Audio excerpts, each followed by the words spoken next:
Arúgbó ọjọ́ akọ̀mọ́tìkà lẹ́yìn. Mo gbàdúrà fún gbogbo ọkàn tó rí mi ní wákàtí àkókò yìí. Sunday àkọ́kọ́ nínú oṣù kẹsàn-án. Olúwa jọ̀ọ́ san fún ẹni kankan. Ọ̀pọ̀lọpọ̀ ló ní ìbànújẹ́ ní ọkàn.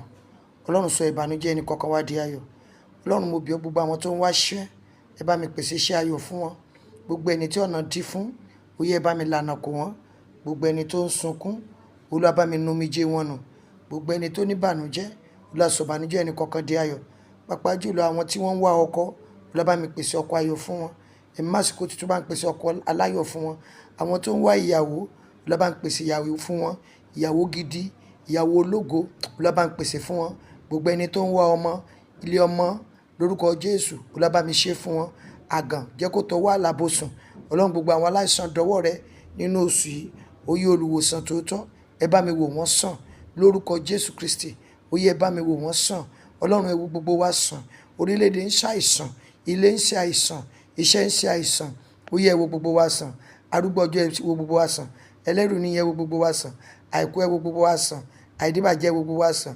Ọ̀rẹ́ ẹlẹ́ṣẹ̀ ẹ wo gbogbo wa sàn. Àtúbàjáyé ẹ wo gbogbo wa sàn. Mo gbàdúrà fún ẹnì kọ̀ọ̀kan wa. Ìjáde ìwọlé wa nínú oṣù yìí, Olúwa jẹ́ kó jẹ́ sí ayọ̀. Àdúrà jẹ́ kó tó wa tí wa má jẹ́ ó ṣòro ṣe. Gbogbo ẹni tó wá ń rokú sí ẹ, gbogbo ẹni tó ń rokú sí mi, Olúwa jẹ́ ká kú dànù. Ẹni bá gbógun tì ẹ́, Olúwa bá mi gbógun tì. Ẹni bá bá ẹ jà, Olúwa kó bá jà. Ẹni bá yọ mí lẹ́nu, Olúwa yọ lẹ́nu. Sunday àkọ́kọ́ ni, Olúwa dáhùn sí àdúrà wa. Ọlọ́run, àdúrà tèmi oníṣòro ṣe fún gbogbo ọkàn tó bá rí mi, gbogbo ọkàn tó bá ń wò mí. Ẹni bá ní kó kú yóò kú. Ẹni bá ní kó sọnù yóò sọnù. Ìwọ tó ń rí mi lọ́wọ́ báyìí, mo gbàdúrà fún ọ. Ọpẹ́ tó ti kú nínú ayé rẹ, tó ti kú nínú ayé mi, ọpẹ́ yẹn padà. Gbogbo ẹ̀yin tá ti tilẹ̀kùn mọ́, tá tilẹ̀kùn àṣeyọrí mọ́, ó yá ilẹ̀kùn yẹn kó ṣí báyìí. Ilẹ̀kùn ògo kó ṣí báyìí. Ilẹ̀kùn ojúre kó ṣí báyìí. A dára fún ẹ. Inú rẹ á dùn, ayọ̀ rẹ á kún. A ò ní fògo rẹ fẹ́ lòmíràn. Ìlérí Ọlọ́run ń ṣẹnu ayé rẹ. Gbogbo kò ṣeé ṣe, Olúwa sọ di ṣíṣe.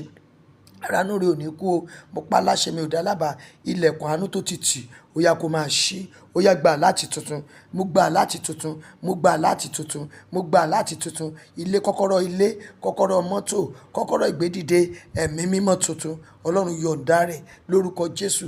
Bí a ti ń lọ ọ̀sẹ̀ tuntun, ẹ máa bá wa lọ. A gbọdọ̀ rànìn rá, a gbọdọ̀ rànìn sọnù, a gbọdọ̀ rànìn kú, a gbọdọ̀ ṣubú, a gbọdọ̀ sọnù. Àwọn ọmọ ò ní pẹ́ wọlé, jẹ́ ká wọlé sínú ògo. Orí wọn mọ́jọ gbàbọ̀dé, ẹlẹ́dàá mọ́jọ gbàbọ̀dé. Yóò dára fún ọ. Ìwọ tí mò ń bá sọ̀rọ̀ yìí, mo ní yóò dára fún ọ, yóò dára fún mi. Tèmi ò ní ṣòro ṣe. Share it, love it, like it, say àmín, àmín. Support this prayer.